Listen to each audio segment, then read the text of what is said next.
Bonjour Georges, Bonjour Pedro, bonjour à tout le monde. bonjour à tous. Alors, de quoi va-t-on parler aujourd'hui, jour 1 de l'avènement du Trumpistan?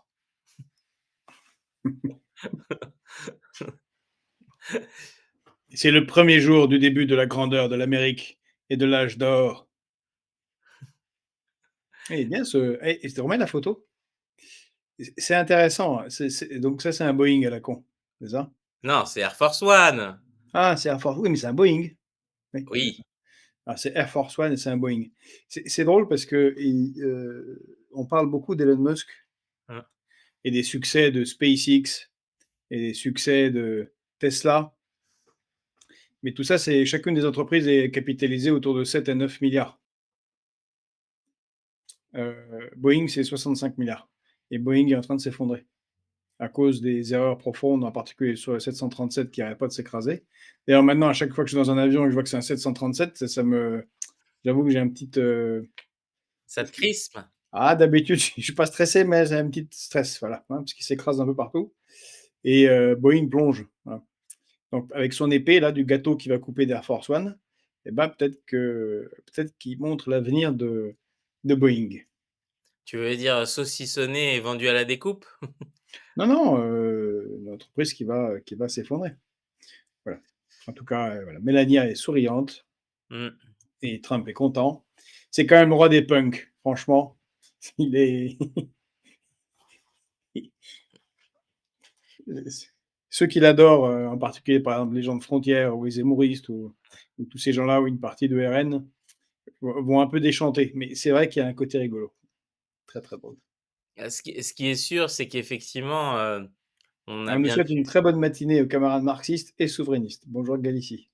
ouais, heu, si on peut dire, le problème majeur du 737, c'est le management de Boeing qui a décidé, pour économiser des sous, alors ce qui est c'est assez génial quand même. Pour économiser des sous, ils ont viré leurs propres ingénieurs, ils ont sous-traité à des boîtes, qui ont sous-traité à des boîtes, qui ont sous-traité à des boîtes, qui ont sous-traité en Inde, à des mecs qui avaient jamais bossé sur des avions, Et c'est ce que nous comme dit, tu as vu ce que nous dit Galicie? Boeing n'a plus d'ingénieurs, manque d'ouvriers qualifiés.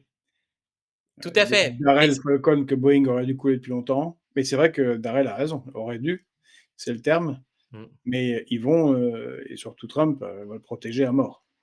et ouais, donc Et ils ils vont ont, faire comme le F-35, même si le truc s'effondre et que le Dassault, le Rafale est bien meilleur que le F-35, ils vont fourguer du 737 en voiture en voilà. peut-être, peut-être, ou bien, effectivement, ils vont le vendre à l'étranger, mais on sait que, dans l'administration américaine, là, ils sont dans un virage pro drone à fond et d'arrêter de financer le F-35. C'est dans les annonces de campagne, il y avait beaucoup de, Trump, pas Trump, Musk était très anti F-35, disait: «C'est une catastrophe cet avion, il faut qu'on ait des drones, des armées de drones et des drones et des drones et des drones». Ce qui est sûr, Mais il n'a pas tort complètement. c'est que donc pour finir, le côté cocasse, donc à force de sous-traiter, quand il y a eu les problèmes, qu'est-ce qu'ils ont dû faire? Ils ont dû aller chercher les ingénieurs qu'ils avaient virés comme des malpropres pour économiser des sous, pour venir les sauver. Sauf que, bah, concrètement, quand il s'agit de projets comme un avion, beh, il faut repartir de zéro. Parce que s'il y a des, défauts de conception dans le projet, il faut pouvoir reprendre et donc c'est très long, ça prend énormément de temps, c'est très coûteux et d'ailleurs on peut se poser la question pourquoi ils ont juste pas fait une nouvelle itération de l'avion? C'est peut-être d'ailleurs ce qui est en train de se passer, hein. C'est pour ça que ça prend autant de temps. C'est-à-dire que peut-être qu'ils vont garder juste la coque et ils vont faire du refurbish comme on dit, je sais plus comment on dit, en une rénovation, on va dire en changeant tout. Ce qui est sûr, c'est que voilà, on a comme on dit, ils ont C'est scié la intéressant, branche sur laquelle ils étaient assis. voilà. Et ce qui est intéressant, c'est ce que nous dit, Galicie qui rejoint tout le travail, c'est un exemple concret de travail mené par Emmanuel Todd sur les problèmes de formation, et d'allocation d'ingénieurs, en Occident. Ce qui nous écrit, qu'il y a énormément d'offres d'emploi non fournies dans l'aéronautique aux États-Unis, même Lockheed Martin, Alors c'est un problème mondial, mais ils ont un vrai problème de recrutement. Heu et Darrell nous dit: «Le Sukhoi 57 est 1000 fois meilleur et 10 fois moins cher». Ça, je vous fais pas dire. D'ailleurs, de toute façon, les derniers avions de combat russes, ce sont des no-go, pour l'OTAN. Même si moi, je préfère le magnifique Sukhoi 47 Berkut aux ailes inversées qui vraiment envoie du pâté. Même si bon, il volera jamais en combat, c'est un avion, plutôt expérimental et il a une petite tête de Star Wars quand même, d'avion du futur. Heu et ça c'est un vrai souci que ce que très, très bien souligné Emmanuel Todd. C'est-à-dire que la Russie, avec les années 90, avec seulement, entre guillemets, 140-150 millions d'habitants, avec, double effondrement économique, 3 guerres, des sanctions, arrive à faire du matériel qui tient mieux et c'est un souci, en tout cas dans le domaine militaire, c'est, 1/10 du budget américain, 1/20 du budget général de l'OTAN et on le voit en Ukraine, le matériel tient mieux. Alors, c'est pas une question d'apologie de la Russie, c'est une question de réformes profondes qui doivent être faites, en Occident, en particulier en France. Même si en France et si on nous embêtait pas avec des absurdités, de l'Union européenne et des contraintes de l'OTAN, on fait du super matériel, nous. Parce que c'est la France qui a fait le premier char, qui a été monté sur Leclerc, la première tourelle qui pouvait tirer, en mouvement, et ne parlons pas, évidemment du Rafale, dont les Allemands essaient de nous piquer, les plans pour, le mettre sur le SCAF. Ou des sous-marins, on a quand même pas mauvais en fait, en vrai.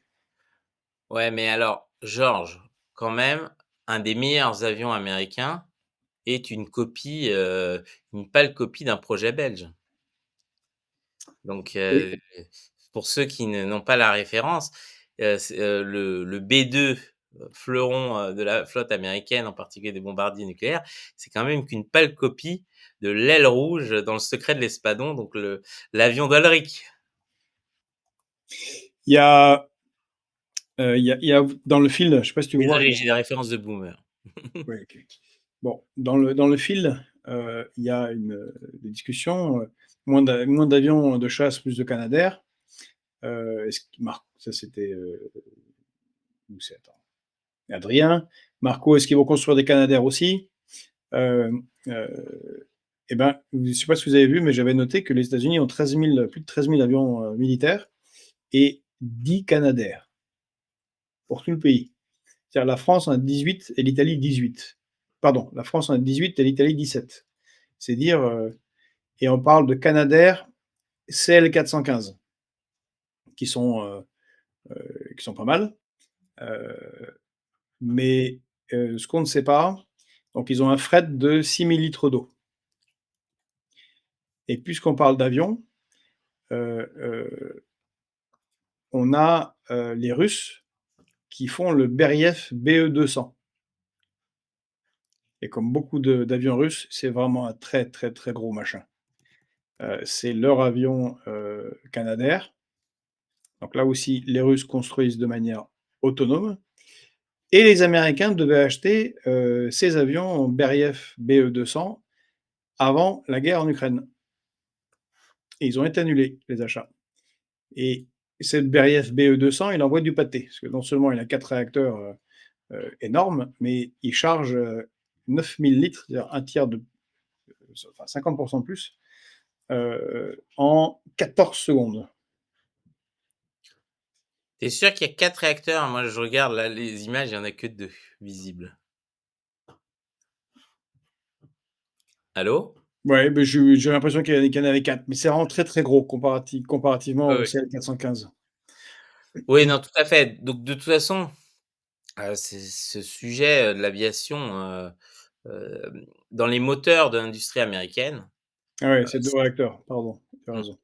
si l'industrie, allemande a été, tirée vers le haut par ces 2 fleurons qui sont, le pétrochimique avec BASF, Bayer et cetera et l'industrie automobile et on peut aussi dire les machines-outils, l'industrie américaine a été tirée par les voitures, mais surtout par l'aviation.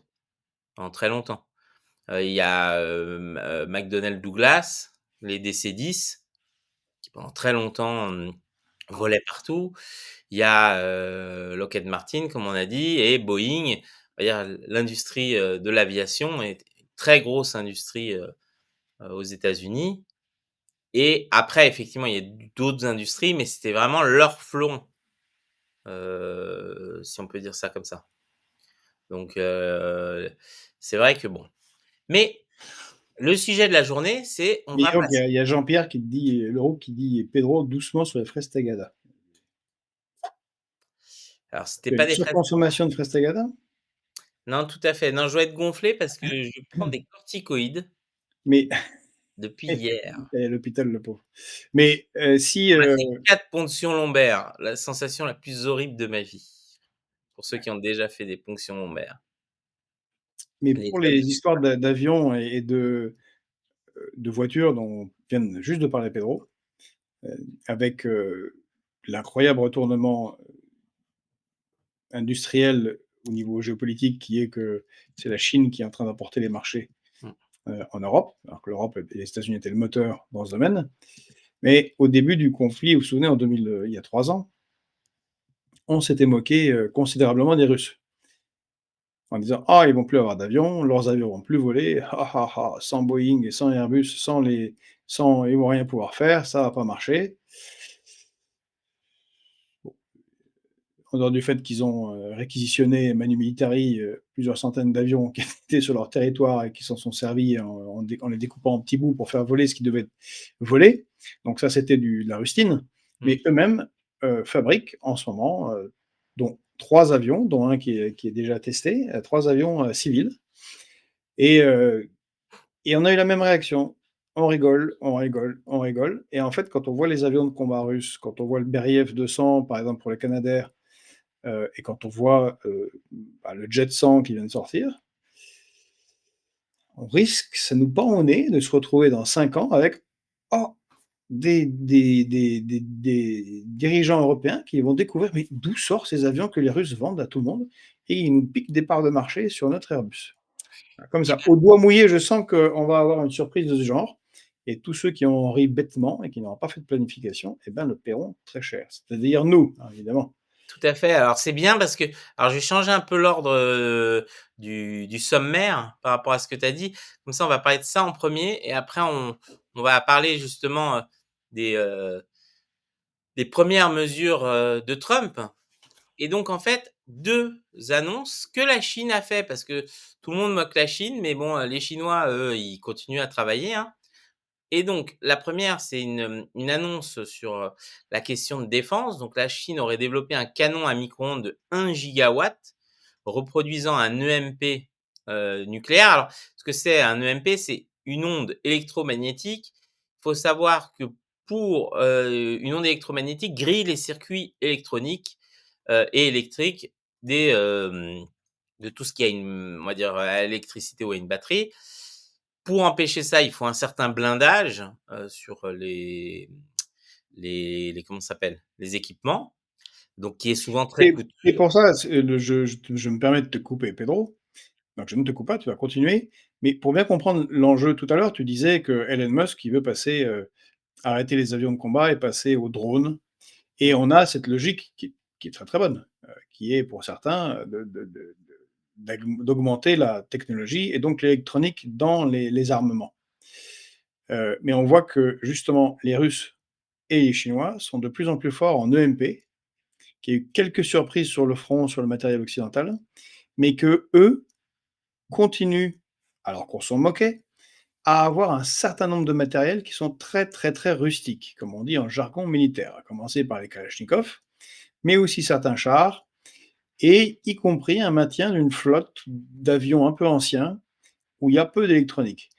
Alors le problème si on surélectronise et si vous avez par exemple une aviation de drones de combat, mais qu'en face, on dispose d'armes qui arrêtent, les, communications électroniques avec ces armes à impulsion électromagnétique, eh bien, on a un gros souci, en fait.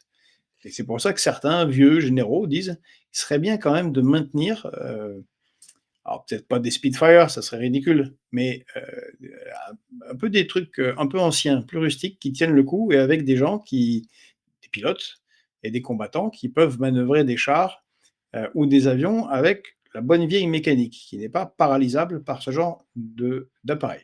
Et je Tout te à laisse fait, parce continuer, que Pedro. c'est, heu, c'est la question du conflit ukrainien ou l'usage massif des drones. Mais il faut savoir que pour que les drones soient efficaces, il faut qu'ils soient légers, en particulier si on veut mettre une charge explosive et donc le blindage, bah, ça fait que le drone il vole plus.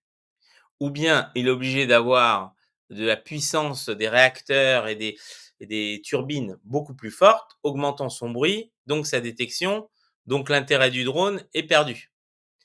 Et donc ce genre d'engin et il faut pas oublier que c'est un engin qui marche sur terre, mais aussi dans l'espace et ça il y a une raison pour laquelle, c'est important. C'est par exemple un réseau comme celui de Musk en fait est très fragile, SpaceX.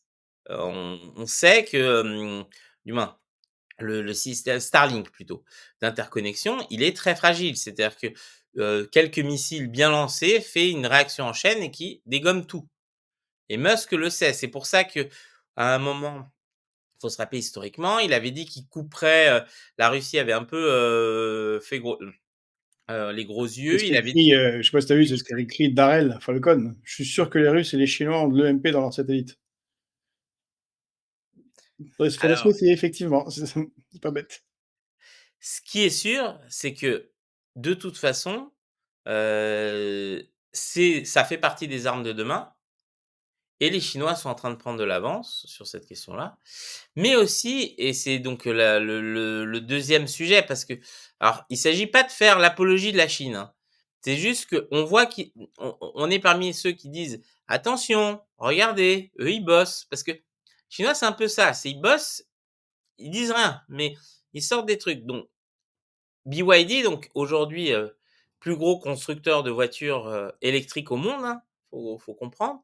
Société qui existait pas, il y a une vingtaine d'années, qui fabriquent et ça aussi, c'est une prouesse industrielle, c'est-à-dire ils ne font pas fabriquer, ils fabriquent eux-mêmes leurs propres super, bateaux porteurs, bateaux qui fonctionnent avec leurs propres batteries et de l'énergie hybride, donc des bateaux propres qui sont gigantesques, donc 9 200, véhicules et c'est pas un seul bateau. C'est-à-dire que derrière, il y a un projet, alors je veux retrouver le chiffre, mais donc ils ont voilà, il y aura 8 transporteurs d'ici Ils en sont 2026, hein. à 4. Ouais, c'est Ça, ça. c'est le plus gros, le BYD Shenzhen, qui transporte, si j'ai bien compris, quasiment 10 000 voitures, Ouais. enfin 9 000 et quelques, et ils prévoient d'en avoir 8. Et les 4 prochains, ça va être des BYD Shenzhen, donc des gros, gros machins. Voilà et donc on est face à la Chine donc qui avance et une société qui contrairement à toutes les sociétés, comment ça s'appelle, européennes, fait de l'intégration verticale. C'est-à-dire qu'ils dominent l'intégralité de leur processus, que ce soit de la fabrication, de l'acheminement et ça c'est un paradigme industriel complètement différent de notre logique managériale ici. Et C'est-à-dire c'est, une logique, faut le rappeler, donc de souveraineté intégrale. Quelque mmh, chose qu'on défend quand même beaucoup. Et puisqu'on parle des Russes et des Chinois, les Russes, eux, développent, des énormément risques. de brise-glaces et des brise-glaces, nucléaires. Mais l'objectif, parce que je demandais pourquoi des brise-glaces nucléaires, bon, parce que c'est plus puissant et ça ouvre de plus gros chemins, mais l'objectif, à terme, c'est des méga super conteneurs nucléaires. C'est-à-dire que c'est une des plus grosses nations, en termes de réserves de pétrole et de gaz, exportatrice de pétrole et de gaz et qui fait sa puissance, mais eux, ils pensent très, très sérieusement l'après. Mmh Nous, on le fait pas beaucoup comparativement, alors qu'on n'a pas de gaz, pétrole. C'est mh assez inquiétant, en fait. et il faut pas oublier parce que, on puisqu'on en a parlé juste avant des drones, mais que quasiment l'intégralité des drones qui sont des drones de loisirs. C'est ça qui est assez dingue. On critique tellement la qualité chinoise, mais leurs drones de loisirs servent d'armes de guerre dans le conflit en Ukraine.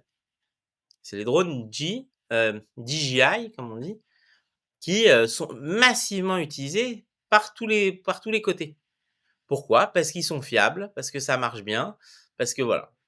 Et donc là-dessus, heu, tout le monde se moque de la qualité, des réalisations chinoises, mais la réalité est que même sans faire d'armement, ils ont, c'était, alors il y avait un standard aux États-Unis, alors je ne sais pas s'il a jamais existé en France, mais c'était un truc, généralement utilisé comme argument marketing pour le matériel de loisir qui était, certifié militaire. En gros, que, sa robustesse, sa qualité et cetera, c'est peut-être Georges, toi tu connais, ce label, hem, faisait que, on pouvait considérer que c'était fiable.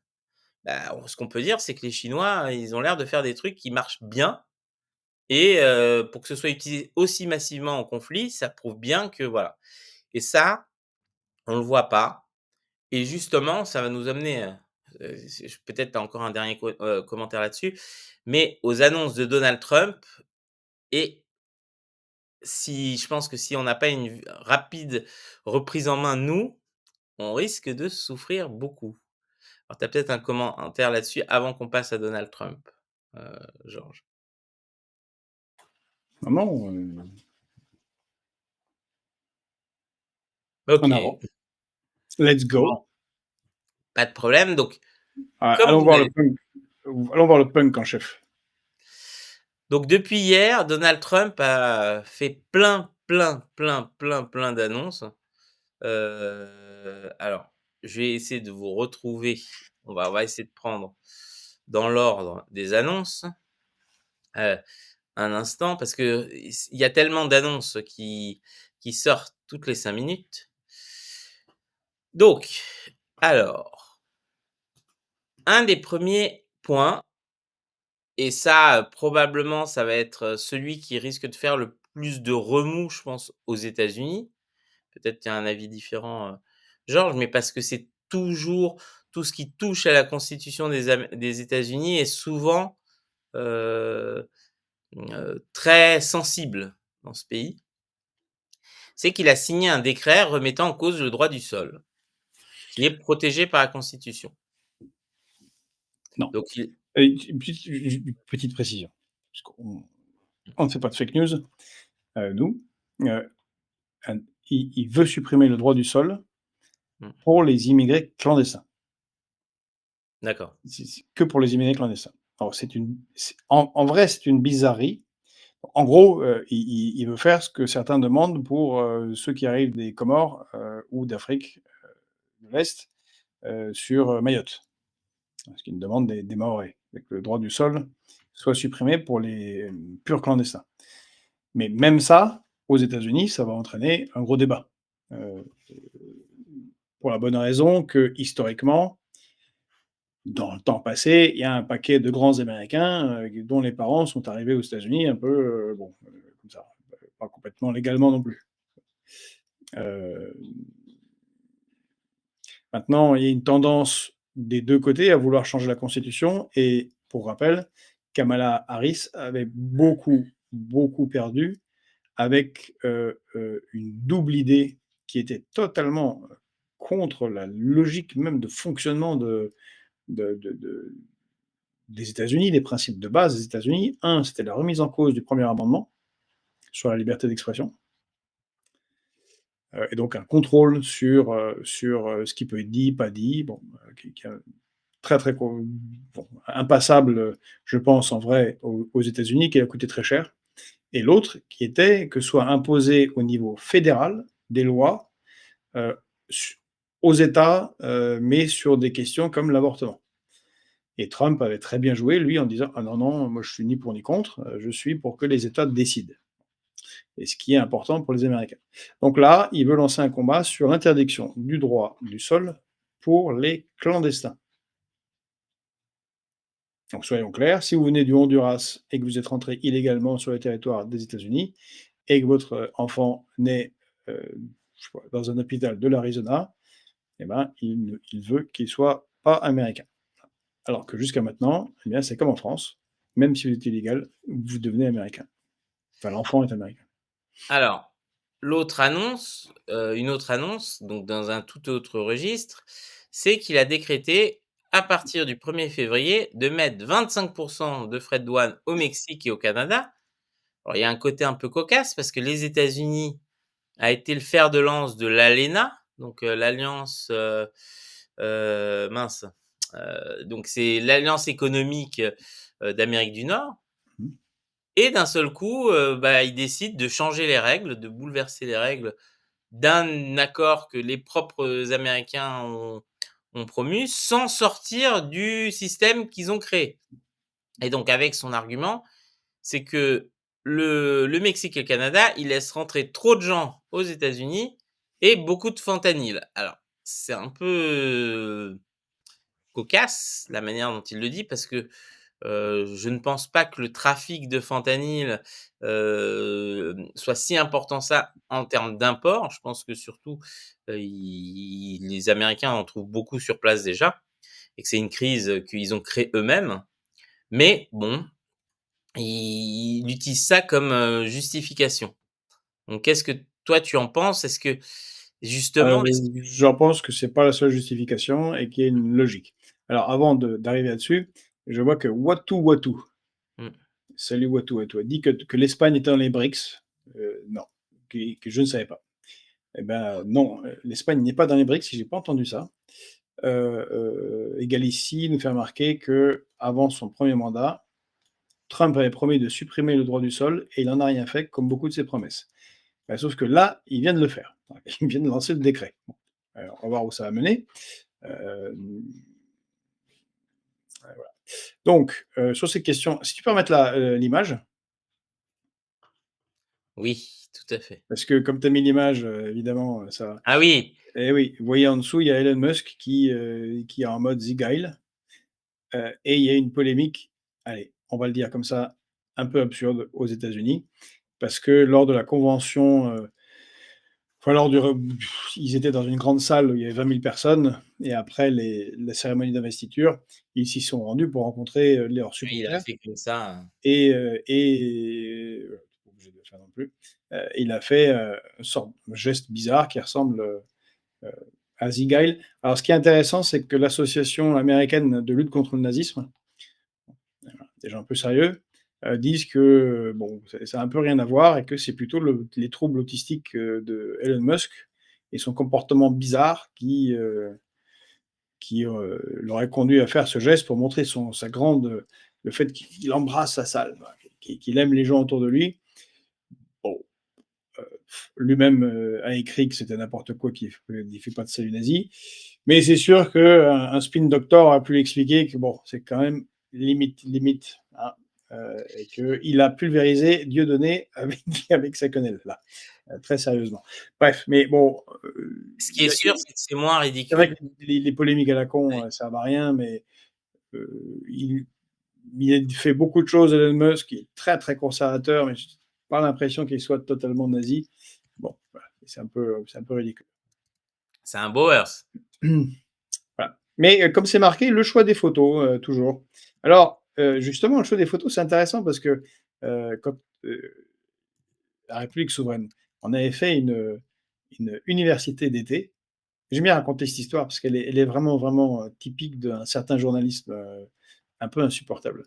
On avait fait une université, pardon, non, c'était d'automne, novembre 2019 et Arnaud Montebourg avait accepté de venir intervenir à cette première université, d'été de République souveraine qu'on avait organisée. Super, d'ailleurs vous l'avez quelque part, sur internet.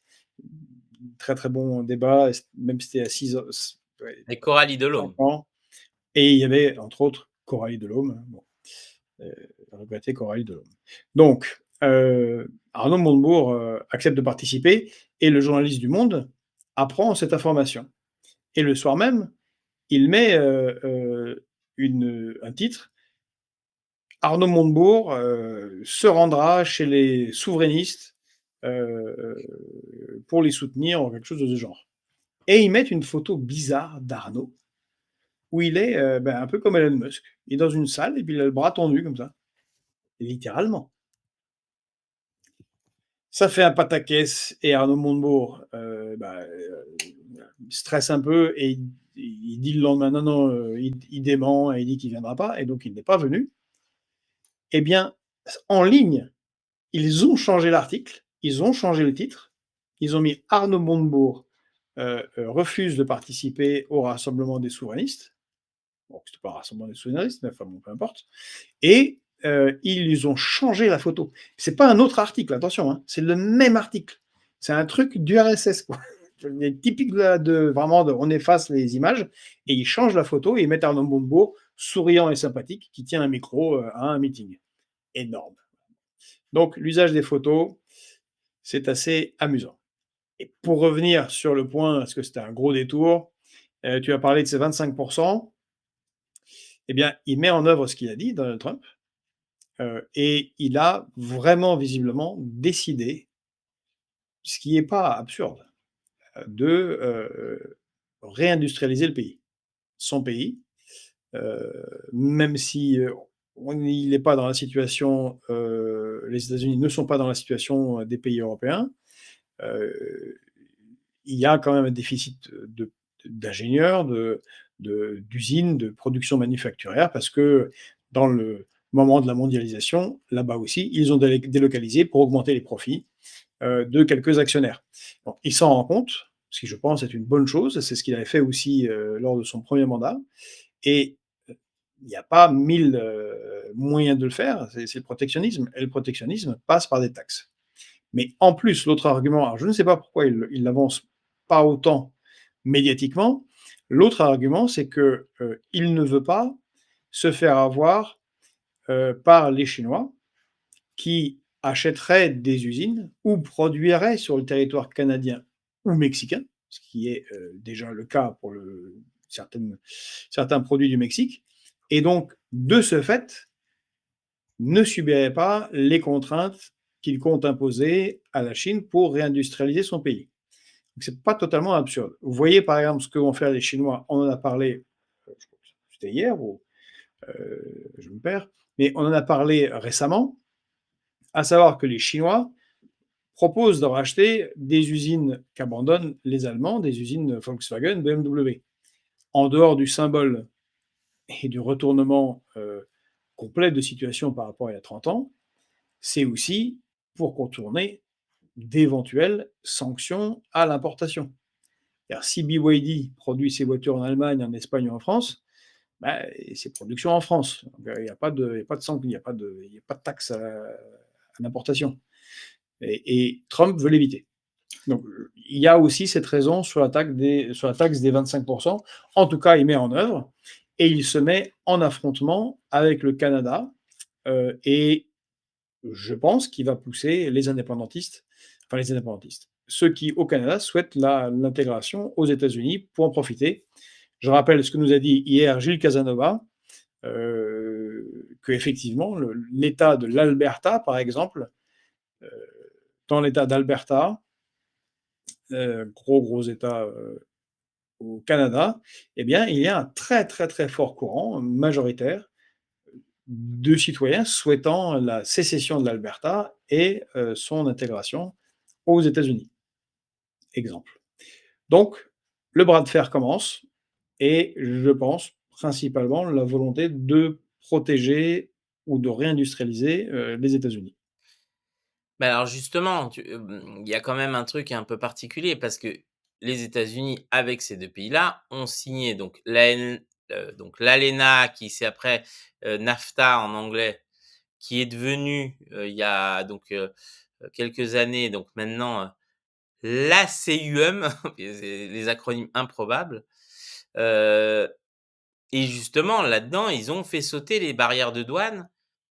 Sauf que, bah, il y a déjà eu sous le premier mandat Trump, des embrouilles, heu et typiquement, heu, je me demande si tout ça ne va pas coûter très cher aux États-Unis parce que probablement le Canada ou le Mexique vont aller devant les tribunaux d'arbitrage qui sont dans l'accord et à part, je trouve ça très étrange en fait de rajouter des clauses qui sans dénoncer l'accord en lui-même, tu vois? C'est pour moi, il y a une espèce Mais d'inconséquence. les accords, les États-Unis quand même, ce n'est pas relaté par Le Monde, les fact-checkers ne sont jamais occupés de ça, mais les États-Unis, contrairement à ce que l'on peut croire parfois parmi nos élites, sont le pays qui respecte le moins les accords. Mmh. Ils en ont signé très peu d'accords internationaux et quand ils les signent, mais souvent, ça n'est pas respecté et c'est une vieille tradition, je vous le rappellerai, quand on pense aux accords signés avec les Indiens tout au long du 19e siècle et le grignotage petit à petit des territoires indiens. À chaque fois, c'était signé que cette zone ne serait pas touchée par euh, Washington. Et puis, quand les États-Unis s'étendaient, eh bien, les accords étaient juste purement et simplement remis en cause alors qu'ils avaient été officiellement signés. Bon. Mais je crois qu'il y a cette même logique. Et puis, de toute façon, pour les réalistes en géopolitique que je suis, il n'y a qu'une seule loi, et c'est la loi du plus fort. Et clairement, les États-Unis l'appliquent, et encore plus clairement, Trump va l'appliquer fois 2, fois 3, fois 10. C'est pour ça qu'il dit, il ne veut pas refaire seulement America Great Again, une Amérique grande à nouveau. Il a dit, il veut qu'elle reste la nation hégémonique. C'est-à-dire ce qui est le programme des néoconservateurs, sauf qu'il le dit brutalement. C'est vraiment la seule différence. Et pour ça, traité, pas traité, peu importe. Et puis si quelqu'un va se plaindre dans un tribunal d'arbitrage, il enverra la canonnière dans le Golfe d'Amérique, puisqu'il a décidé de le renommer Golfe d'Amérique officiellement. Ça fait beaucoup rire Hillary, hein, ça. Oui, ça fait rire Hillary, mais enfin bon, c'est le président des États-Unis maintenant, et Hillary peut rigoler. D'ailleurs, franchement, il y aurait beaucoup à en dire, mais Hillary rigole, mais bon, ce qu'elle a fait à Haïti euh, est beaucoup, beaucoup plus grave humainement que de renommer un golfe. Mais voilà, c'est Et je suis ça, même pas sûr qu'on puisse, c'est ça Trump. C'est de quel tribunal vous me parlez? Il a combien de divisions ce tribunal? Est-ce qu'ils ont des avions de combat? Non. Sir, shut the fuck up! C'est ce qu'il va faire. I want it. Il non, le tout fera. à fait. Mon propos est aussi, justement, vis-à-vis de tous les accords qu'on a et tous ceux qui pensent que Trump est bienveillant, Trump défend les intérêts des États-Unis et c'est Et tout. d'ailleurs, on rappellera Quitte quand à même, nous écraser. mais c'est un peu ce qu'on défend nous aussi. Mmh. Parce que officiellement, aucune partie du programme de réindustrialisation de droite ou de gauche ne peut être mise en place dans les cadres des traités européens.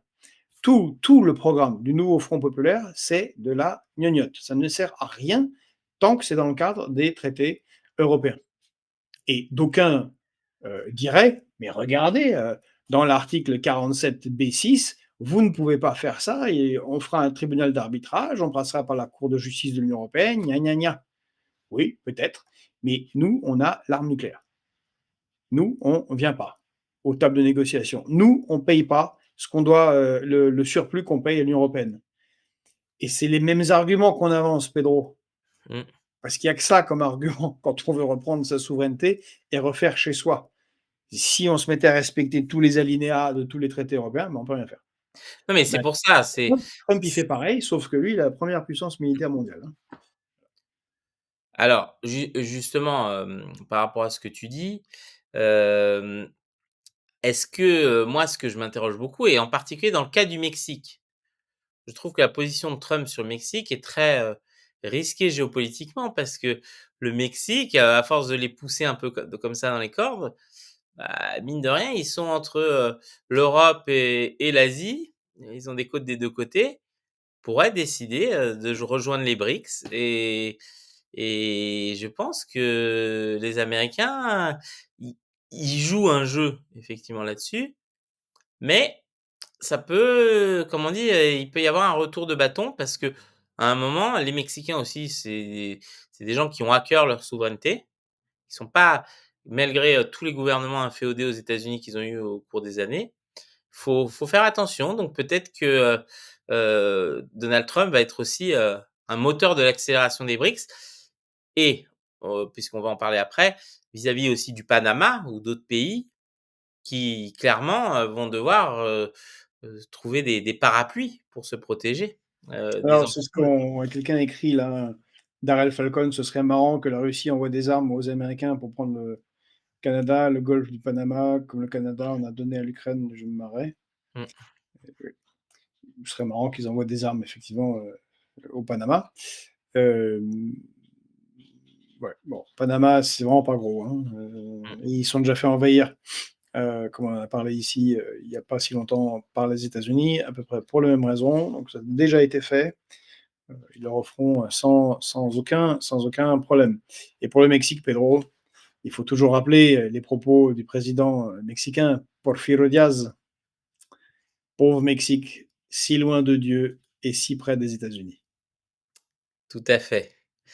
Alors, heu, une autre mesure, alors, que les Américains ont attendu avec impatience, elle paraît un peu dérisoire dans le contexte mondial, mais, je pense qu'en termes de popularité, Donald Trump n'avait pas le choix.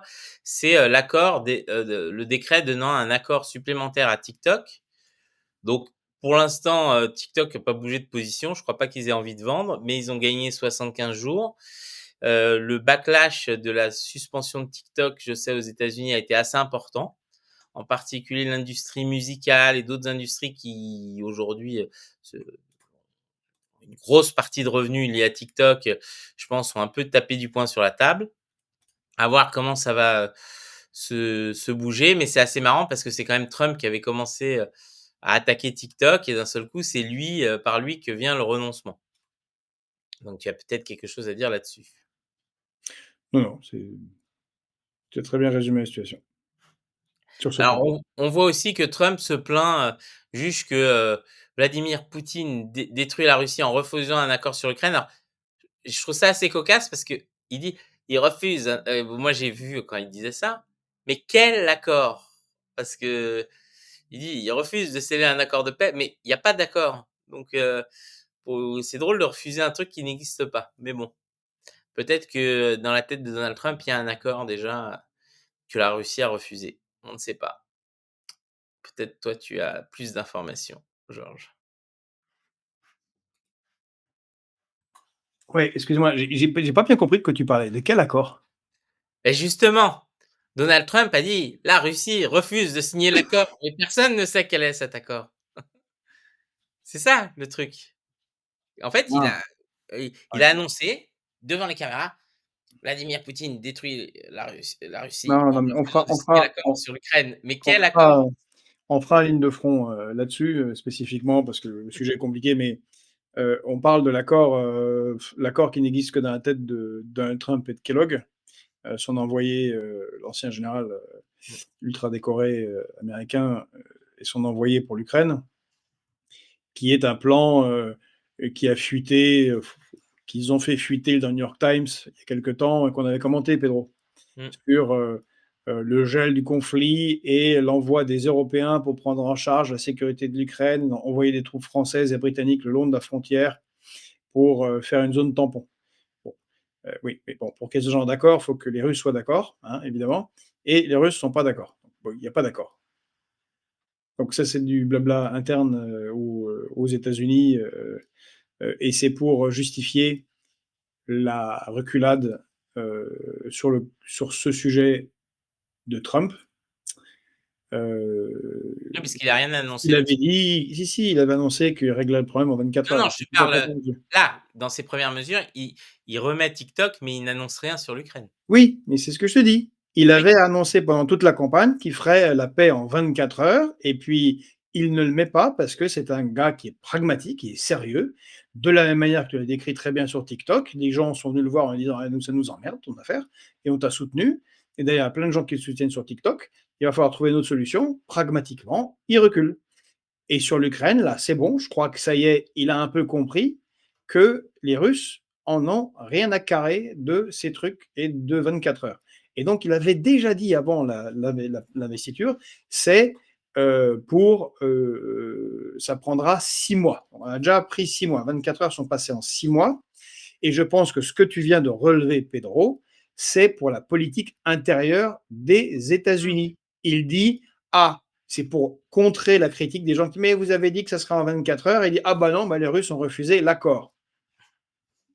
Comme tu as dit, quel accord? Eh bah, l'accord qu'il avait dans sa tête avec son conseiller Kellogg sur les questions ukrainiennes, à savoir une zone tampon et geler le conflit. Voilà. Si jamais ils ont contacté le Kremlin pour ça, le Kremlin a dû leur dire oui, oui, c'est très sympathique, mais on n'en fera rien. Voilà. Et donc, je pense que hier, Gilles nous a donné, Casanova nous a donné une option intéressante, que peut-être les discussions porteront sur un tout autre niveau, puisque Trump ne veut pas perdre la face, à savoir que les Russes n'embêtent pas les Américains sur la conquête du Groenland et laissent prendre tout ce qu'ils veulent prendre en Ukraine. Et franchement, connaissant la géopolitique américaine et comme on voit ce que fait Trump en général, ça ne serait pas surprenant. Alors, 2 autres annonces. Le premier, c'est que Donald Trump réinscrit, Cuba sur la liste des pays, soutenant le terrorisme. Alors ça a été dénoncé par le président cubain, la Chine aussi. La Chine d'ailleurs, qui, est très réactive à, commenter Trump, ce qui n'était pas forcément le cas lors de son premier mandat et qui montre aussi un changement un peu, dans la diplomatie chinoise parce que généralement ils étaient assez discrets. Maintenant ils sont beaucoup plus offensifs. Tu l'avais noté, pendant le G20 et pendant le sommet des BRICS. Heu, donc bon, c'est gratuit, hein, pour les Américains, de mettre, Cuba sur la liste des pays dans le terrorisme. C'est un pays qui vient de rentrer dans les BRICS. Puis voilà. Alors, ça fait partie du combat, de l'affrontement contre la Chine. Mmh. Euh, Donald Trump continue la vieille politique américaine anti-cubaine, euh, mais en face, il a des oppositions internationales comme la Chine qui se servent de Cuba comme les soviétiques à l'époque. Et cet été, les Chinois ont installé des systèmes d'écoute très puissants à Cuba et une base militaire de facto, en tout cas au moins une base militaire secrète. Voilà. Et donc dans cette logique-là, je pense que c'est plutôt la Chine qui est visée et ses installations plutôt que Cuba en soi. Alors justement, par rapport à ça, puisque la Chine est aussi un peu, en pointillé derrière cette histoire, donc Donald Trump a annoncé le retrait des États-Unis de l'OMS en disant que, l'OMS les avait escroqués, que ça coûte trop d'argent. Alors certains disent: «Regardez, c'est génial, ça montre qu'il est indépendant vis-à-vis des big pharma». Moi, je serais beaucoup plus dubitative, sur cette question-là parce que justement l'OMS, avec tous ses défauts, met des règles et qu'en sortant de l'OMS, ça permet au contraire aux big pharma américains d'être beaucoup plus libres et libéral sur plein de sujets. Donc, alors, non, je ne suis pas dubitatif, je suis dubitatif. Heu, donc, le Georges qui m'envoie des bêtises et donc effectivement, je pense que certains le voient tout de suite, voilà, c'est la comment ça s'appelle? C'est sa montre qui va exposer les big pharma. Faut pas oublier que pendant tout le mandat de Trump, si effectivement il n'était pas d'accord sur les restrictions sanitaires, un certain nombre de choses, il n'a jamais attaqué les entreprises américaines qui produisaient des vaccins et cetera. Il les a même abreuvées de milliards de dollars pour qu'elles puissent produire les vaccins. Donc il faut faire attention, mais surtout un des vrais sujets qui, alors peut-être toi tu as une autre vision, Georges, c'est qu'il a beaucoup accusé que l'OMS aurait dû envoyer la facture du covid à la Chine et que ça n'a pas été fait. Donc c'est aussi pour ça que derrière cette sortie de l'OMS, il y a un peu, la question chinoise et je crois que le gouvernement chinois aujourd'hui a dit: «Bah, c'est pas grave, c'est dommage que les Américains s'en aillent, mais on complétera les fonds à hauteur de ce que les Américains finançaient». Donc paradoxalement, ce genre de mesure ne fait que renforcer les Chinois, puisque les Chinois apparaissent comme des gens bien. Je sais pas ce que tu en penses toi? Moi, je rigole avec la blague d'Adrien. Le doute m'habite. On va se faire finir par se faire Ah, on n'est pas woke. Puis de toute façon, maintenant, c'est autorisé. Zuckerberg a dit on a le droit maintenant de faire des blagues. Il n'y a plus que Conspiracy Watch qui pense que c'est être un agent du Kremlin que de faire des blagues euh, sur ce sujet. tu veux Bon, dire que depuis que Zuckerberg, a dit ça, il peut s'autoriser à admirer les poumons de madame Bezos? alors, oui. Alors, je sur le sujet que tu as abordé. Mmh. Je vois Marie-Hélène Lignon qui écrit: «OMS et son plan pandémie, point d'interrogation, non merci. Je me souviens du Covid». Alors je sais que ça va être difficile d'en convaincre certains, mais il se fait que l'OMS, l'Organisation mondiale de la santé, qui est considérée comme le diable absolu par certains, et en particulier les antivax, qu'ils soient de mauvaise foi ou de bonne foi, a été totalement trustée et mis heu, une partie des personnels corrompus, d'autres menacés par Big Pharma, justement. Et que ce qu'il se passe, c'est la continuation d'une vieille politique qui est le refus des États-Unis d'avoir un quelconque contrôle, ou une régulation quelconque de l'industrie pharmaceutique par l'Organisation mondiale de la santé. Alors maintenant, effectivement, ils ont réussi leur coup, c'est bien terminé, mais c'est ça qui était visé et c'était ça l'OMS à la base et pas une organisation de reptiliens qui, veut piquer tout le monde et leur injecter la 5G avec des vaccins. Ce qui est le niveau 0 pointé de la réflexion. Et je pense particulièrement à quelqu'un que moi j'ai admiré jeune, un certain Velasquez, qui était un médecin, heu et un des responsables de l'OMS et qui lui menait une politique pour expliquer aux États qui n'avaient pas les brevets pour fabriquer des médicaments antirétroviraux, contre les HIV et les trithérapies, comment les fabriquer de manière générique afin de ne pas payer des milliards, ce que ne pouvaient pas faire des États comme le Mozambique, par exemple, ou je ne sais pas, ou le Salvador, pour ne pas payer des milliards aux industries pharmaceutiques. Et ces gens-là ont mené une guerre à l'OMS et à Velasquez de très très haut niveau.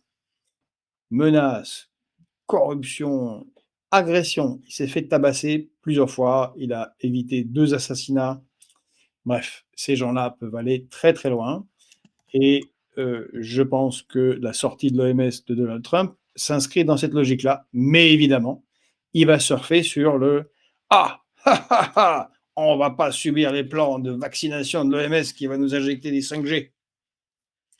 Voilà. Bon, malheureusement, c'est comme ça.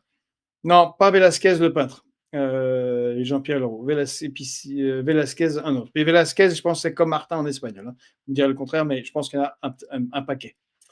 Mais je sais que Marilène, vous ne parlez pas de 5G. C'était un peu parodique. Mais tout n'est pas mauvais dans l'OMS. Et un des problèmes qu'on va avoir si les États-Unis sortent de l'OMS, c'est que si un jour on a effectivement Big Pharma, c'est la première mafia mondiale, on est bien d'accord. Tout ça devrait être d'État et pas privé. Si un jour on a une pandémie grave, ça peut arriver une pandémie grave. C'est arrivé dans l'histoire de l'humanité. Hein. Covid, la peste, ouais, c'est bien quand on est organisé ensemble et qu'on essaye d'avoir une réaction commune, que ce soit dans un État, dans un groupe d'États régionaux ou au niveau mondial, à une pandémie. Voilà. Ben, les États-Unis, là, sortent de toute réaction commune à cela. C'est bien embêtant parce qu'il y a beaucoup d'avions qui passent par des grosses villes des États-Unis et qui peuvent disséminer tout un tas de trucs dans plein de pays. Voilà, voilà c'est comme ça. Donc, c'est, je pense, pas la meilleure idée de Donald Trump. Alors moi, je vais, aussi parler d'un autre fait parce que c'est assez peu connu.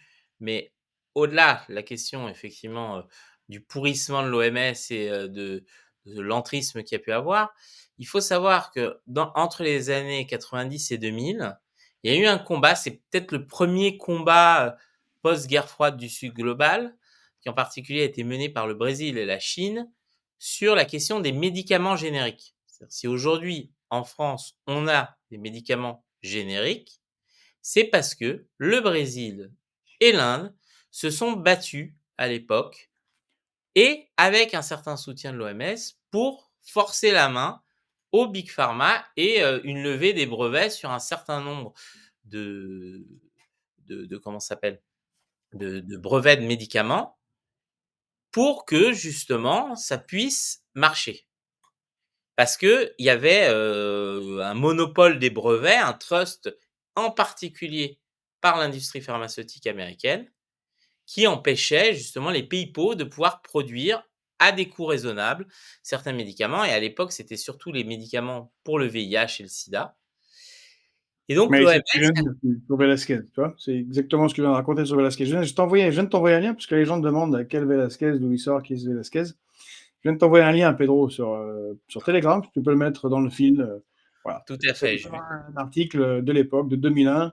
C'est un certain Germán Velasquez, colombien de son état.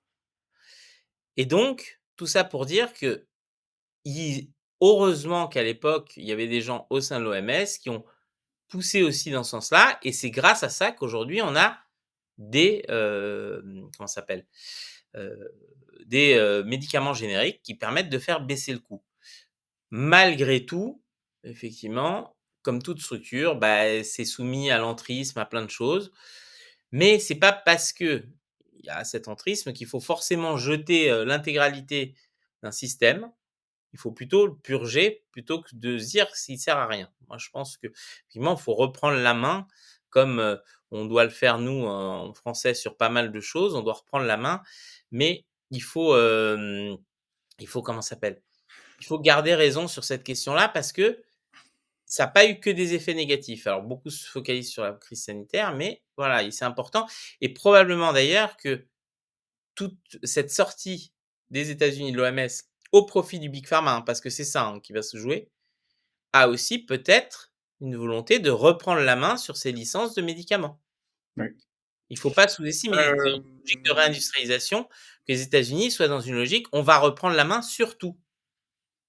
oui. C'est, Donc, heu Marie-Hélène nous écrit, non pas 5G, juste des soi-disant vaccins non suffisamment testés.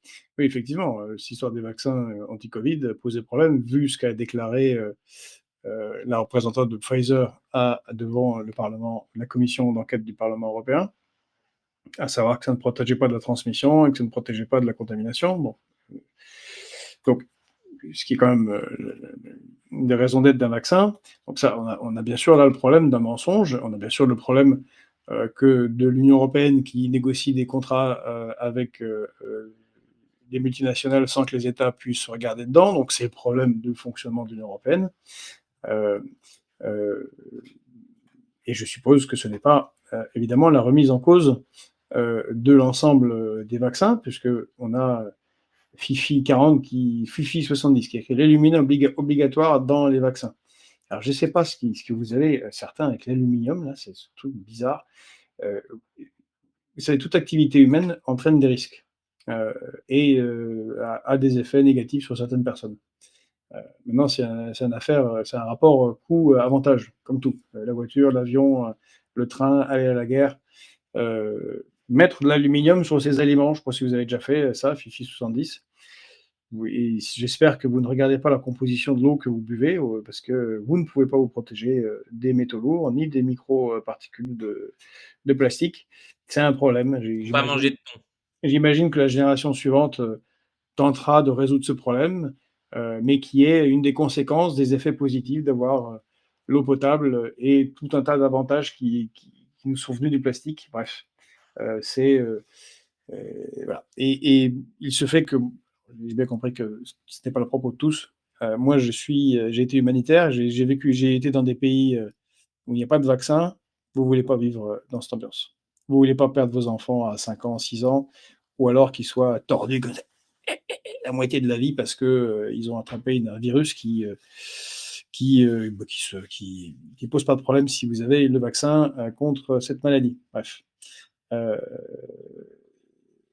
oui, c'est sûr, on n'est pas des cobayes. Et, en général, ces choses sont bien faites. Et comme ça a été écrit par Adrien, on n'a toujours pas d'usine de médicaments génériques. C'est tout à fait vrai. Le problème, comme le dit Pedro, c'est Big Pharma. Le problème n'est pas d'avoir un système de lutte contre les pandémies. Le problème n'est pas d'avoir des organisations qui essaient de coordonner euh, la lutte contre les pandémies, ni d'avoir des vaccins. Le problème, c'est d'avoir des gens qui profitent de, euh, de euh, de faire du profit sur la santé. Et Big Pharma est un immense poison mondial. Et d'ailleurs, je me demande où on est, il faudrait qu'on voit là où on est ce procès intenté par New York Times contre Madame von der Leyen et la signature bizarre là, qu'elle a fait de contrat et ces échanges de SMS. avec les PDG de Pfizer pour payer très, très cher les vaccins. Franchement, si Trump attaque les big pharma américaines, je suis prêt à manger mon chapeau. On verra que probablement il attaquera, les big pharma des autres pays, mais ça m'étonnerait qu'il touche à Pfizer et à Moderna et cetera, parce que ça rapporte beaucoup trop d'argent aux États-Unis et Trump reste un businessman dans l'âme et ce qu'il rapporte et on le voit, hein, son renoncement sur TikTok, c'est entièrement, pour des questions économiques. Donc il faut, heu, il faut se méfier beaucoup, effectivement de l'apparence. Par contre, alors un autre Eh sujet ben, qui on est d'accord alors, Marie-Hélène, on est entièrement voilà. d'accord. Un autre sujet par contre qui a son importance, c'est qu'il pourrait peut-être expliquer, parce que tout le monde se demandait qu'est-ce que Trump avait donné ou son émissaire avait donné à Netanyahou pour qu'il accepte les accords.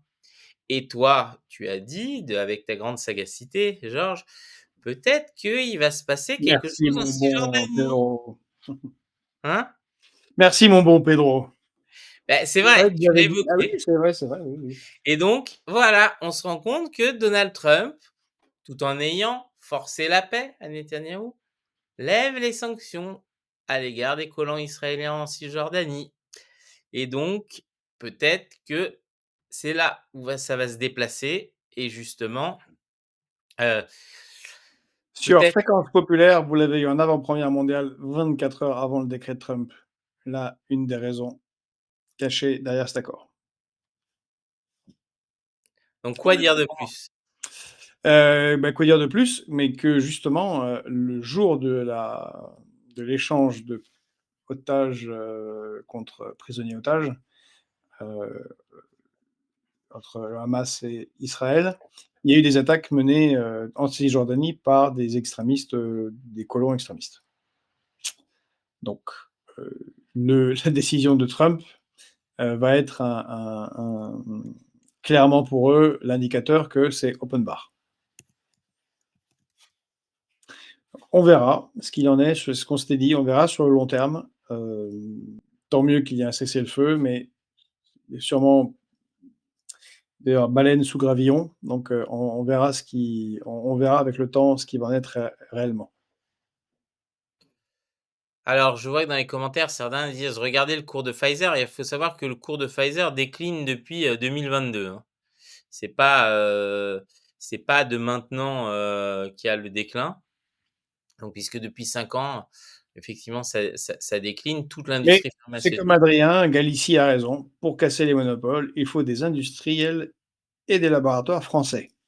Exactement, là. Ça qu'il nous faut. Mais ce qu'on ne fait pas depuis la crise Covid. Macron s'en fiche. Il a OK, failli alors qu'est-ce qu'il a fait encore Macron? Qu'est-ce qu'il a fait encore Trump? donc un autre truc aussi, c'est qu'il a gracié. Alors, c'est très intéressant, hein, parce que pour tous ceux qui voient, les États-Unis, comme modèle, il y a eu deux choses qui sont passées hier, qui prouvent que la justice aux États-Unis, c'est une grande farce. La première, c'est Joe Biden qui a donné, alors je vais retrouver, les des grâces préventives. Alors c'est génial, on peut être gracié avant même d'avoir commis des trucs aux États-Unis et aussi Donald Trump qui a, blanchi tous les émeutiers, du Capitole, du moins presque tous. Les autres, il a commué les peines et cetera, il a diminué. Théoriquement, déjà moi, personnellement, je trouve que ce pouvoir donné à un président dans un système où il est censé avoir l'indépendance des pouvoirs, c'est quand même très compliqué. Heu, on va dire, ça devrait être juste dans des cas de peine de mort ou, et encore, ou de haute trahison, mais bon, peut-être qu'il s'agit de haute trahison là, on ne sait pas. Mais ce qui est sûr, c'est de toute façon, on l'a vu, hein, les comités d'arbitrage aux États-Unis, le fait qu'on puisse payer pour se livrer avec le département de justice américain pour empêcher les poursuites et cetera. Le système judiciaire américain n'est pas un système ni indépendant, ni juste pour la population. Je pense que là, ça s'affiche très clairement. Un système qui est juste punit les gens quand ils ont commis des délits et des crimes et cetera.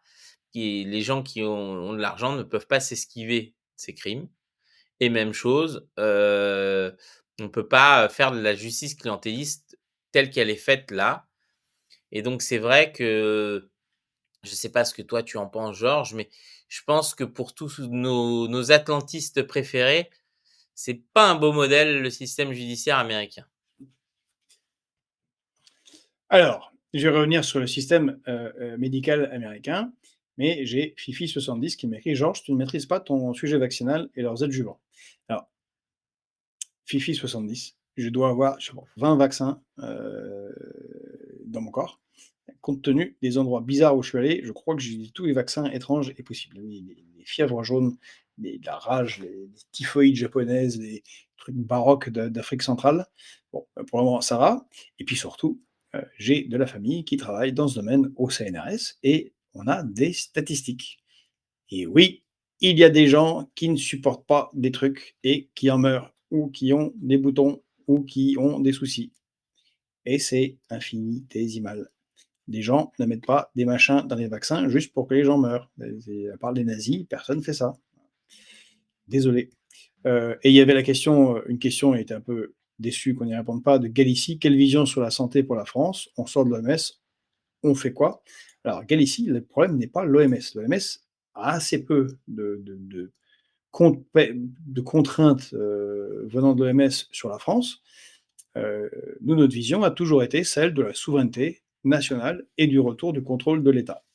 Et donc, notre proposition était de créer un pôle du médicament et des produits médicaux industriels, enfin des industries de santé, pardon, euh, euh, mis en place par l'État, et en particulier la production de médicaments génériques, mais aussi des centres de recherche qui produisent des médicaments dont nous avons le brevet, et on rentre en concurrence par ce biais-là avec Big Pharma. Et mettre au pas sur le territoire national des entreprises liées à Big Pharma, et bien sûr faire du retour de production, parce qu'on a malheureusement beaucoup délocalisé, que ce soit des centres de recherche récemment avec Emmanuel Macron de Sanofi qui sont partis aux États-Unis, tout en recevant le crédit impôt recherche qui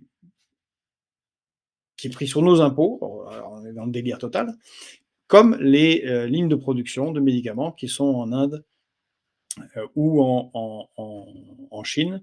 Et donc, bien évidemment, souveraineté populaire implique contrôle populaire sur tout ça, par différents canaux, mais en tout, arrêter d'avoir des instances, en particulier supranationales, qui décident, dans ce domaine comme dans d'autres, de ce qu'on doit avoir ou pas avoir. OK. Et maintenant, pour le sujet que tu viens de soulever, Pedro, alors il faut, pour être honnête, rappeler que Joe Biden, pardon, Donald Trump avait lui-même fait ça il y a 4 ans. Il avait fait il a gracié préventivement son avocat Giuliani et sa famille. Bon, il est évident. Alors, ce qui est amusant, c'est que les démocrates, à l'époque, s'étaient déchaînés en disant c'est la preuve qu'il y a une culpabilité, on ne pourra pas avoir d'enquête. Et puis là, ils sont un peu embêtés, hein, ils disent rien. Bien évidemment, quand vous faites un décret pour gracier préventivement quelqu'un, c'est que il est coupable. Voilà, voilà, c'est la réaction immédiate de toute personne normalement constituée, c'est il est coupable, vous voulez juste pas qu'il soit poursuivi. Il l'avait déjà fait le 3 décembre pour son fils Hunter Biden, qui a plusieurs casseroles aux fesses, qu'elles soient fiscales ou chose baroque qu'il a fait en Ukraine, on ne sait pas encore trop quoi. Alors, ce qui est intéressant, c'est que ça n'empêche pas qu'il y ait une enquête un jour, que ce soit une enquête d'État ou une enquête privée. On peut toujours dire, bah, en fait, si cette personne a fait ceci ou a fait cela, bon, bien sûr, elle ne sera pas condamnée puisqu'il y a un décret présidentiel. Bon, voilà, c'est un peu la bizarrerie de la démocratie américaine. Euh, Démocratie est mais, un grand mot. mais ça montre bien que Joe Biden et son équipe avaient bien des choses à cacher. Après, certains disent que Trump étant rancunier et vu qu'il y a eu des attaques contre des membres de sa famille, c'était un moyen de se venger aussi et qu'il ne pouvant pas attaquer Joe Biden puisque c'est les questions de la protection du mandat présidentiel, c'est plus facile d'attaquer sa famille.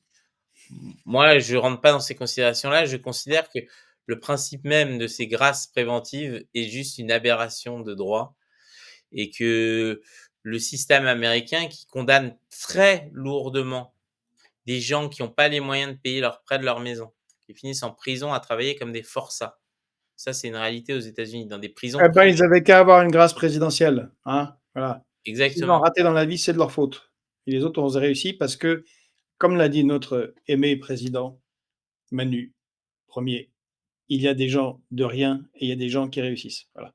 C'est l'application de la doctrine Manu Ier. Il y a des gens de Tu veux rien, dire qu'ils ont pas assez traversé la rue? il y a des gens de rien qui ont pas assez traversé de rue, voilà, et les autres, ils ont traversé suffisamment de boulevards et d'avenues et d'autoroutes et eux ont le droit. Voilà, c'est comme ça. Mais ça manque de passage clouté aux États-Unis, c'est peut-être pour ça. Il a gracié son fils et une dinde, c'est drôle ça. Alors, l'autre annonce, c'est Ah, il que y a Fifi, 70 qui a fait une blague: «Je mourrai donc en bonne santé», ça c'est sûr. C'est une blague, désolé, c'est une blague russe, mais je crois qu'elle est internationale. Il y a un gars qui demande à un autre, «Et comment il va Yuri?» «Ah bah, il va très bien. Il il a arrêté de boire et il a arrêté de fumer, il est mort en bonne santé». voilà. Hem, donc question donc, on voit aussi dans les annonces très, on va dire, mises en avant, hein, par la les différents médias, même si, ça touche assez peu de gens au final et que je pense pas que ce soit ce qui va le plus déstabiliser le monde.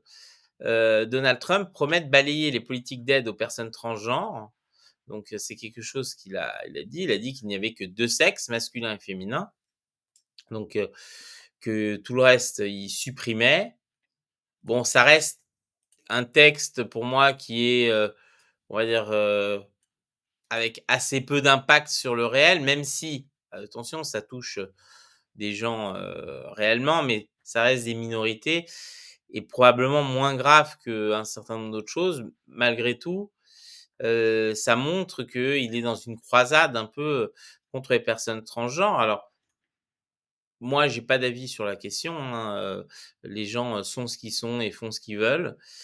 Mmh, est-ce que leur mettre une cible comme ça dans le dos est une bonne chose? Je sais pas, c'est vrai que ça a été très tendu, les rapports avec ce type de public au cours des dernières années. À voir et peut-être tu as un avis toi, Georges, là-dessus? Bah, le sujet, c'est un sujet sociétal. J'avais fait partie des gens qui ont prévenu que de trop pousser le bouchon allait provoquer une réaction, conservatrice. Bah, là, voilà. On peut pas,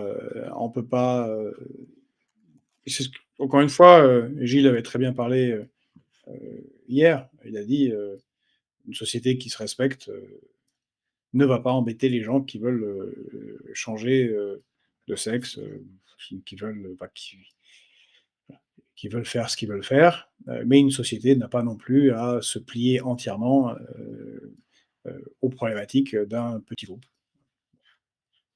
Ce serait bien qu'on vienne à du bon sens et que les uns arrêtent d'embêter les autres et réciproquement. Mmh. Mais c'est clair que là, ça va être un conflit important aux États-Unis, d'autant que Donald Trump a dit qu'il souhaitait dégager tous les trans de l'armée.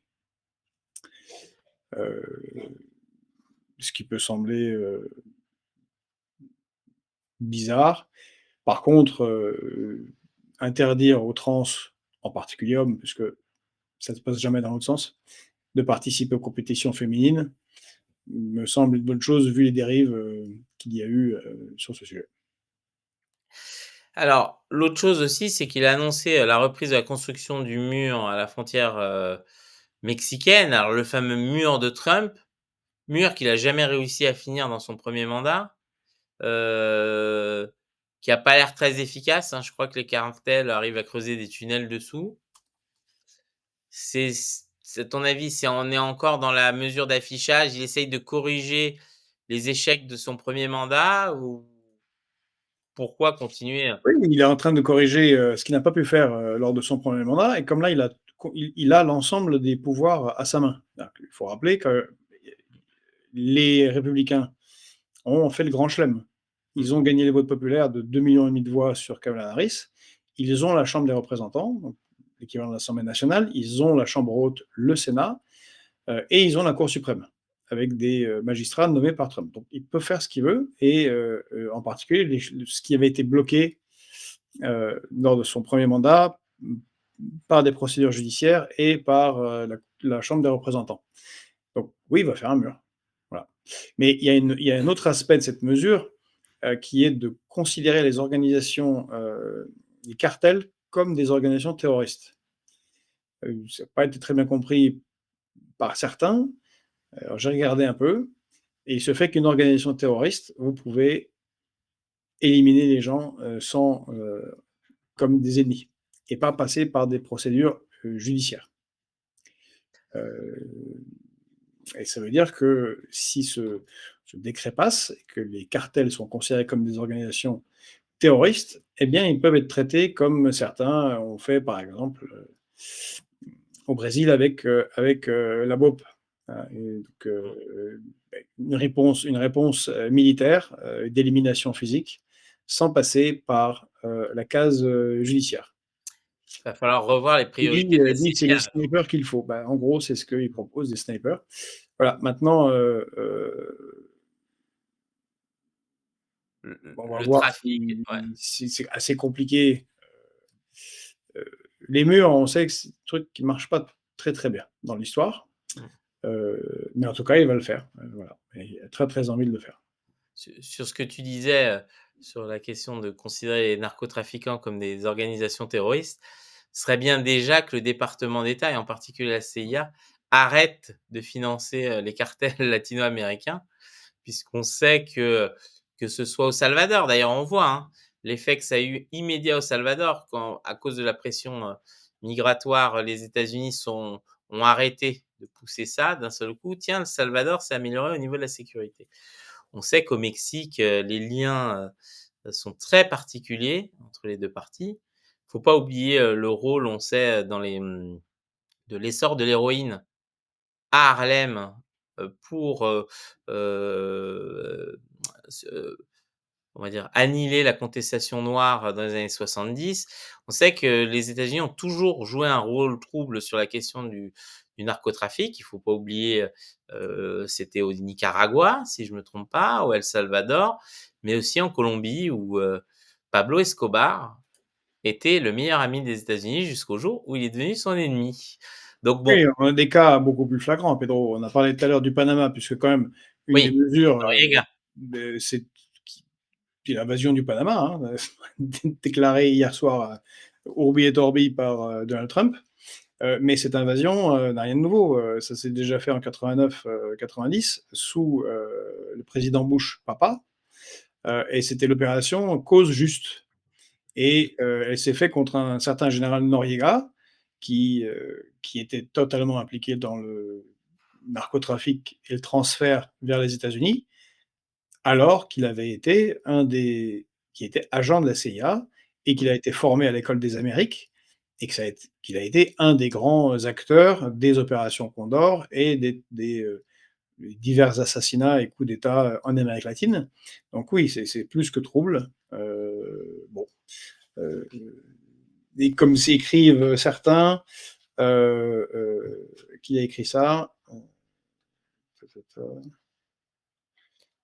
Bah, ce qui est sûr, c'est Non, mais que qu'il va peut-être. Ah voilà, c'est Gérard. J'ai l'impression que le côté mégalomane de Trump va lui poser des problèmes à moyen terme. Oui, c'est possible. Euh, voilà.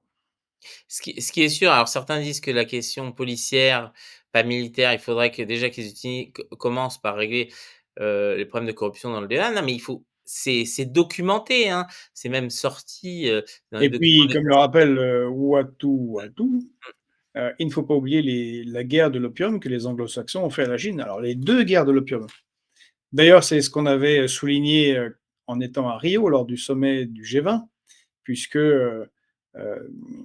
Keir Starmer avait profité des journalistes pour attaquer Xi Jinping en disant qu'il était inquiet des problèmes de respect des droits de l'homme à Hong Kong, et que comme il y avait une responsabilité britannique, et c'était des Indiens, des responsables politiques indiens qui avaient réagi en disant mais Keir Starmer, ferme-la, et tu n'as rien à décider sur Hong Kong. Hong Kong a été britannique parce que vous avez déclenché deux narco-guerres contre la Chine pour les forcer à consommer de l'opium. Ces choses-là sont déjà arrivées, évidemment, et les anglo-saxons n'ont pas toujours eu le beau rôle. Alors la Galicie, je suis désolé, je suis obligé d'avoir un fort désaccord. C'est documenté, hein, c'est largement documenté la question du rôle, des États-Unis dans le trafic de drogue, en particulier en Amérique latine et des remontées aux États-Unis. Pendant très longtemps, le trafic de drogue en Amérique latine a été utilisé pour faire taire, en particulier en créant des groupes paramilitaires et c'est le cas en Colombie, de droite, pour éviter justement, que des groupes de gauche puissent accéder au pouvoir et cette lutte contre le narcotrafic a justifié l'implémentation de bases partout dans le sous-continent et dans le cône sud, soi-disant pour combattre la drogue. Ça a jamais éradiqué. Oh, par contre, ça a multiplié le nombre de bases américaines un peu partout. Donc il faut se méfier et Oui, régulièrement. mais le problème n'est pas tellement sur la lutte de drogue. Je te rappelle, Pedro, que c'est toi qui as introduit ce sujet. Oui, oui, mais parce Donald qu'ils Trump, poussent que il met la frontière pour les migrants. Et il n'a pas parlé on de est bien drogue. d'accord. Et pour les cartels, il parle de les éliminer physiquement. On verra. Je suis très curieux de voir, On la verra. réalité de ça. Voilà. Bon, on va pas Maintenant, pouvoir parler de tout, puisqu'on a notre invité tout qui à est là fait. depuis Alors, longtemps, il y a parce qu'il je sort des voulais accords de juste Paris aussi. Mais si tu veux tout faire, on va pas y arriver, parce qu'il y a les non, non, accords de non, non. Paris. En fait, Il y a juste, il y avait 2 sujets encore qui m'intéressaient. Donc Donald Trump a décrété, l'état d'urgence énergétique. En particulier, donc il dit, il faut plus de doper la production d'hydrocarbures aux États-Unis, tout en sortant de l'accord de Paris et en même temps, il se plaint de nous, Union européenne, où il dit: «On n'achète pas assez notre gaz et notre pétrole, donc s'ils veulent pas prendre des tarifs de douane, ils vont être obligés d'acheter notre gaz et notre pétrole». C'est il vrai l'a dit hier à 3 reprises. Sa que formule qu'il adore visiblement: «Drill baby, drill». mmh, Donc creuse bébé, creuse. Donc oui, oui, ils vont voilà. Et d'ailleurs, rappel, le Groenland, contrairement à ce que pensent certains, il ira vers l'annexion, heu, détiendrait 13 des réserves de pétrole, mais il faut creuser dans des zones protégées et Trump le fera. s'il annexe le Groenland et Oui, donc ça nous va au dernier sujet. forage, forage, forage. Donc Trump a dit qu'il reprendrait, le contrôle du canal de Panama et On vient de le dire déjà. non, on a parlé du Groenland là, mais Non, mais on a dit qu'on a parlé de l'opération Juste Cause et que ça a déjà été fait par Papa Bush et donc c'est vrai. ça a déjà été fait, puis ça a été fait au 19e siècle déjà donc bon, enfin, il c'est la vieille diplomatie américaine, c'est, doctrine Monroe et on a la plus grosse armée du monde et on veut, voilà, ils veulent embêter la Chine et ne pas avoir à payer, à l'État de Panama, la les droits de passage et donc ça finira par une invasion comme Cause Juste en 89-90. Mais alors est-ce que tu penses, justement vis-à-vis de ça, que le Panama, pourrait très vite conclure des accords ou rentrer, dans une alliance militaire avec, des pays, la Chine ou la Russie et cetera pour essayer de se protéger? Ou ça paraît Mais, complètement loufoque? mais évidemment que c'est loufoque. Tu Le penses que Panama, c'est moins de 5 millions d'habitants. C'est un tout petit pays. Et il se fait que les Chinois et spécifiquement les Russes, bon, les Russes, c'est très très loin, ça les concerne pas du tout, mais pas du tout. C'est pas du tout dans leur zone d'influence. Il se fait que les Chinois et les Russes, contrairement à un certain nombre de nos dirigeants européens, sont sérieux quand il s'agit de genre d'alliance militaire. Parce que ça voudrait dire se mettre en situation de conflit avec la première puissance militaire mondiale, c'est-à-dire et surtout l'autre puissance militaire nucléaire mondiale. Ce qui est stupide. C'est pour ça que ce qui est stupide, par exemple, en France, quand Macron signe des accords de coopération militaire avec l'Ukraine, pour cette raison-là. Peut avoir raison sur le fond, on s'en fiche. Euh, il signe un accord de coopération militaire avec un pays qui est en conflit avec une puissance nucléaire qui a 6000 têtes nucléaires. Et moi, je ne pense pas que les Russes joueront à ça, ni les Chinois. mmh. Alors, juste pour, créer un peu de contexte, parce que j'ai fait un peu de recherche sur la question du canal de Panama, parce que certains se demandent pourquoi pardon, pardon, voilà, se demandent pourquoi, ça t'intéresse tout à fait. C'est très rapide ma conclusion, avant de passer à notre invité. Heu, Se demandent pourquoi cet intérêt aussi important pour le canal de Panama. Il faut savoir, et ça c'est, aussi les choix des Américains, qu'il y a à peu près 15 à 20 du trafic total du canal de Panama. En fait, c'est des bateaux qui vont de la côte est à la côte ouest des États-Unis et vice versa. Pourquoi? Parce que en fait, le système ferroviaire américain et du moins, n'est pas adapté pour le transport de containers. Très mal adapté puisqu'ils ont tout misé sur du transport, de matières premières, donc charbon, GNL et cetera, mais pas tellement sur le transport de marchandises. Parce que pour des raisons, historiques, ils avaient du tissu industriel sur place. Tissu disparaissant, bah, en fait, ils se retrouvent dans une complexité pour affréter. Donc le canal de Panama, pour eux, c'est comme une autoroute, et l'autre chose, c'est parce que leur système routier s'est beaucoup, beaucoup dégradé, et donc bah, le canal de Panama devient pour eux, bah, quasiment une extension de leur route commerciale. D'où le fait qu'ils ont besoin, de ça, mais ça illustre bien justement ce côté du libéralisme où, ben Oui, voilà. alors il y a juste une précision, Pedro, c'est en dehors de problèmes, sur le système routier américain, ils ont fait ça d'abord parce qu'ils ont un système ferroviaire qui est dans un état catastrophique. Tout à fait, Les trains, je l'ai vu en Géorgie, la ligne, une très vieille ligne de chemin de fer, qui était très importante pour le fret. D'ailleurs, il n'y a plus que du fret tellement elle est dangereuse. Les trains roulent à 20-22 km/h. Très, très lentement, car c'est très, très distordu et il y a plusieurs centaines de déraillements, pas très graves, mais vu les vitesses, mais des déraillements aux États-Unis. Donc les infrastructures aux États-Unis dans le domaine ferroviaire sont dans un état critique, quasi détruit, en fait, et donc conduit à, cette manière de transporter.